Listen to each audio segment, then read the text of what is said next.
Making sense. Aisha, do you notice how there are so many more small businesses emerging during the pandemic? I know, and there are more young entrepreneurs stepping their foot into the business industry to earn more side income. True, true. And I'm pretty sure there are many people out there like me who want to start their own business but are too afraid to do so because there's so many competition and we all have doubts, you True. know. Yeah. And right, that's because that's why for our fifth episode, we have brought in special guests who have first-hand experience in starting the business. Yes, and first we have our fellow Taylorian, Regina, who is currently in her final semester of culinology. Hi everyone, nice to meet you. And my name is Regina Ko, and I'm the owner of Cultivate Food. So Cultivate Food is basically a business that we take student creation to commercialize. So in future, you will see more and more new food product being. Nice. All right, so happy to have you. And next, we have Ryan, also a final year Taylorian. Hi. First of all, thank you to Aisha for and Dennis for having me here. I'm currently in my last semester doing my IBM degree. And your name? I'm Ryan, by the way. Okay, all right. So basically getting into it, do you guys mind sharing some background of your business and the inspiration behind starting your own business? I'll go first. Yeah, sure. Okay. So how I started was early this year. I was BizPod incubating, but I was quite lost during that time because I didn't know what coming up next. Should I go to work or should I just start a business? I have the vision for starting a business. So but I remember the day on 31st April, suddenly I was like having a mama time with my friends, and then my program director texts me on WhatsApp and say, "Are you really meant to do startup?" And then I was like, "Yeah, what happened?" Then she didn't say anything. But the next day I received a call to join the meeting, and the meeting was about them passing me the project of Cultivate to turn to business. Yeah. Oh, what about Ryan? Well, my story, I first came to KL in 2018 for college, also in Taylor's. I was first exposed in the industry by my friends, right? It was more of like a hobby for them. I was seeing these my classmates, they would pay aftermarket price for certain objects and mainly sneakers, and then I saw some opportunities in there. And then I started to learn more and venture into this industry. So, your business is more to selling sneakers, is it? I have three segments of it actually. They're all mainly in sneakers, but then there's one which is the most recent one is venturing into brick and mortar. We have our own store now in PJ, and we've always just been doing it via e-commerce, and then also B2B. We do exporting by wholesale as well. Yeah. So cool though, having a physical store. Yeah, true. So like I mentioned in the beginning that, some people might be insecure to start their own business. How do you guys manage feelings of doubts? Let's have Virginia first. I'm actually opposite. I do not have any insecurity in the beginning of deciding to venture into this, but it comes later when I start to make a lot of mistakes these few months, no experience. So everything is new. Every day is a new day, new challenge to me. So recently I do feel a little insecurity and wondering am I doing right? And I making the right decision, or how can I learn from all these mistakes? Yeah. I mean, it's normal, because there's no previous experience, but mistakes are the things that make us improve, for the future. Yeah. So I'm looking at this way. So now I don't feel demotivated, but every day a new mistake that makes me to grow better, and I can learn from it. Yeah. That's a really great mindset. Yeah. When I started at a side hustle thing, and then when I first started, I asked myself am I really gonna do something more seriously? And then as I got by, when I turned 19, I was thinking to myself honestly, if I invested dead on into business, right? What did I have to lose at that time? I was only turning 19 at that year, so I asked myself, if I don't do it now, I have more responsibilities, more obligations, and stuff like that in the future. Maybe have a family and stuff like that. So yeah, that was the question I asked myself. What do I have to lose? If I didn't have anything to lose, just try it. We're all young and wild and Yeah, free. it's great that you Yeah. thought about it like that when you were 19. Because I'm 19 this year, Denise is 19 this year, but we're like always like- so stressed about like our clubs, our commitments and stuff like that. So it's really nice to, like think of something different for your future as well. Yeah, cool. And for Regina, I think it's great also that having that type of mindset and growing together with your business is also something very inspiring to me. Yeah. So, like, speaking of struggles and stuff like that, what were the struggles of managing a business in the middle of the pandemic? So I do not have like a very severe one because right now my business all just online, and plus when I started it's like already in the pandemic, like mid of so I don't maybe I would say the challenge could be reaching out to the audience because my business right now is still new. So there's some limitation in the company. We do not have much capital to spend on marketing because for food and beverage business, usually a lot of company they really spend a huge amount into marketing Yeah. reach out to the right audience. So my company do not have that. So it's I think for me the challenge is how do I reach out to the people by encouraging the people who taste my food is good, and then how they really actually help me do some referral to one another. Yeah. It kind of reminds me of like our club, when we started out, it's also in the pandemic. Yeah, it was crazy. And Ryan? I would say pivoting. Because before this we were from a e-commerce background, we were doing mainly to buy online. And then 1 year ago, ventured into brick and mortar, and then 6 months out of that 1 year,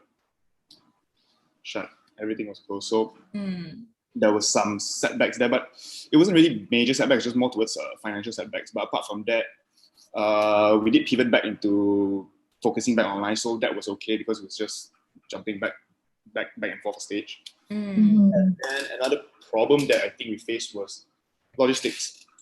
So whenever you do B2B transactions, right, when you do exporting and stuff like that, money doesn't get cleared until the LC doesn't get cleared until the shipment goes through, everything goes through and stuff like that. And pandemic has been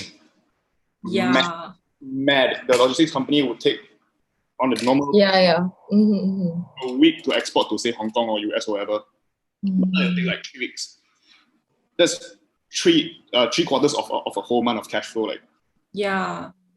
So how we managed to tackle this problem is that unfortunately we had to lay off some staff, but pivoted into more towards part-time or freelance, and then cut down a lot of our expenses.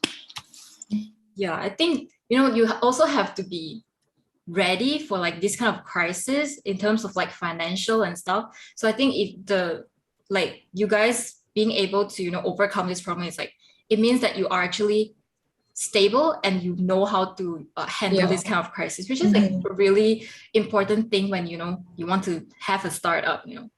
Right. Because cash reserves, you see, they plenish. If you so let's say you have a set 1 year cash reserve. Once you see like months of that cash reserve replenish, you're going to feel like something has to be done. You have to pivot, even if it means like offloading offsetting some stuff. You just have to do it. Yeah, Aisha. And then it's also because like you just had your physical store, and then the pandemic started, and like for Regina, you just started to like promote your business, and then the pandemic started.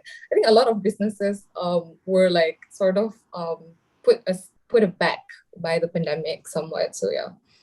It's like getting slapped by nature. Yeah. 3 months, 1 month open, 3 months later close, another month open, close. Yeah. Yeah, and like the situation is not getting any better. So and that's it's very like unstable, sometimes like it's okay to go out, then it's not.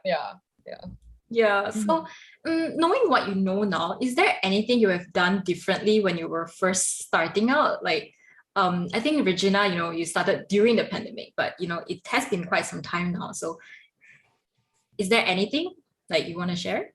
To change in the past, like actually no, I don't know. Maybe because I'm a believer of like learn through mistakes. So even though if I look at back at time, I know I made all this, I'm being quite rushy to all my decisions, and it turns out that all these are all the mistakes that I made. But I would not want to change that, because I think if I didn't make those decisions, I wouldn't know these are all my mistakes. So I learn from all my mistakes, and I can see how next time I can avoid from making all these mistakes. Yeah. That's so nice though. Like sometimes when I make mistakes, right, I feel like I keep saying like, oh, it's my fault. And then it really kind of like worsen like my it makes you like emotions. just So I don't want to do this anymore. I do have some of those times too. That's why I have a habit of writing. So sometimes when I feel like the emotion is just coming overwhelming, so I'll just write like I have a third person of me coming out. Yeah. Like looking at myself and then write down all those feelings and then just throw it away. Yeah. It's like reflections, which is Yeah. good, like really good. And what about Ryan?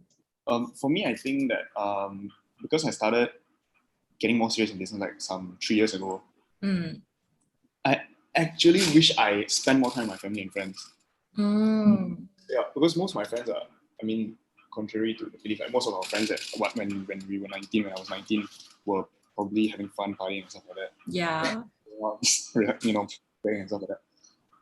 Even though back then I felt that there was a lack of need for me to do that, and I wanted to focus more on business. Looking back on it, I'm 21 now.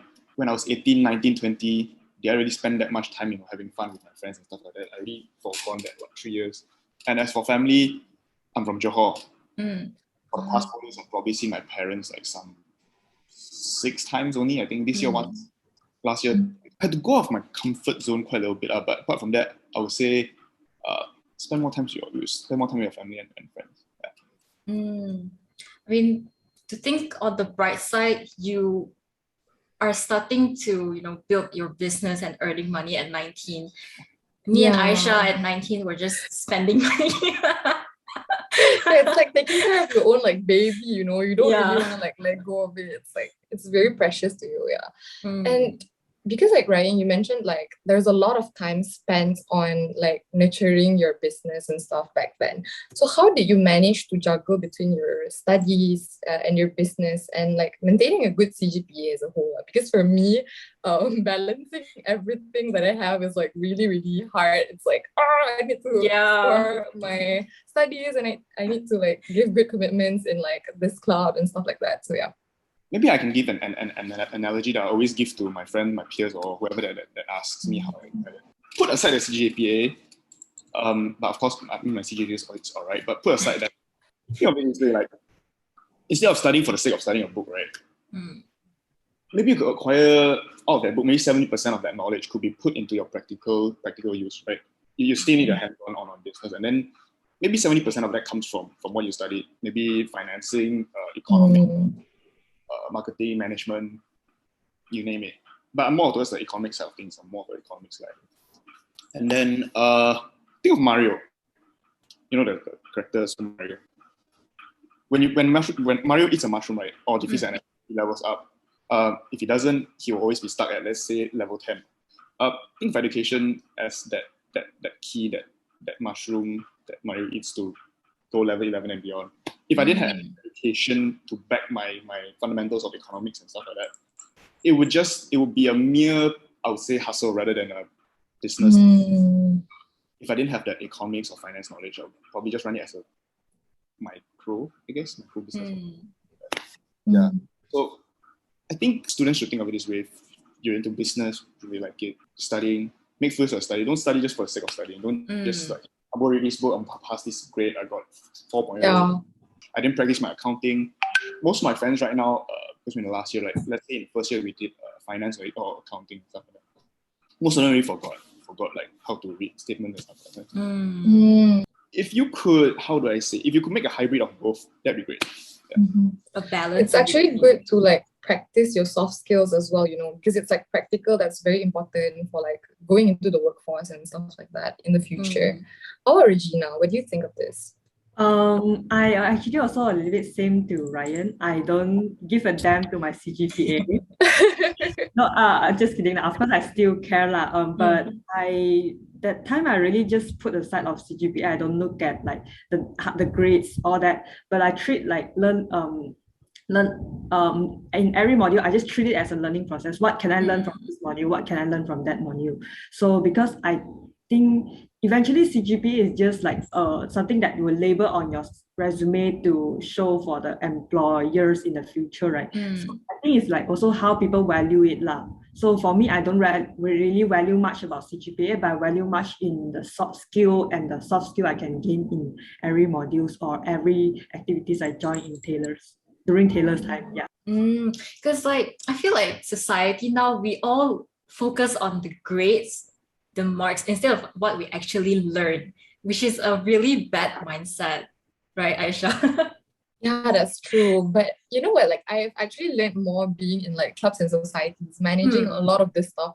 Like, I learned a lot of soft skills on like writing emails and all those important things I learned from like being in clubs and like meeting people. Yeah. We've learned so many stuff. So, what advice would you give to someone who is trying to become an entrepreneur like us, Regina? Okay. Don't be afraid of making mistakes. Like really just go and make tons of mistakes so you learn. And cry if you can, if you make mistake and then you don't know how to solve it and you just cry one time. And I think one more that is most important for me is take it slow, don't rush, and understand yourself is far more important than just listening to the world that tells you being entrepreneur is the only way you can success, because everyone is different and everyone have different path to go on. So being an entrepreneur doesn't really mean a success and something that you have to do because the world told you so. Yeah, for me, success is like when you're happy with what you're doing and and you're financially stable. That's success to me. Definitely. Yeah. What about Ryan? I'll say have an end goal, a cause, a bit bigger cause, rather than just making money as an entrepreneur. Most let's say more of the successful entrepreneurs that are a certain goal, maybe like Jeffrey Chow or Robert Kwok, all these people. They have they look at a bigger picture. They're not thinking about wealth accumulation, but that is a thing. But they're looking more towards how to maybe service something, an inefficiency in the whole market, current market right now and stuff like that. Maybe creating job opportunities, feeding more families, giving back. If we do this, we're gonna have to find a way to self-sustain everything else. That's a bigger goal, bigger cause. But if you don't have it, it's okay. It'll come. But before you start something, maybe you start it first and then you figure out the business model. Always be cautious with numbers. Most importantly, enjoy what you do and have fun. Yeah. Having fun is like the way of life. Yeah. And so we have reached the end of our episode today. Thank you so much, Regina and Raya, for such an insightful session. It's like really fun to, kind of like learn from you guys. And yeah, I just want to say, like, because Regina, you're doing food related stuff and I'm like a foodie, so I'm going to check it out. Yeah, right. A lot of people say it's quite good. Okay. Don't forget to follow us on Instagram at tailors.akpk and do check out Regina and Ryan's Instagram and support their business.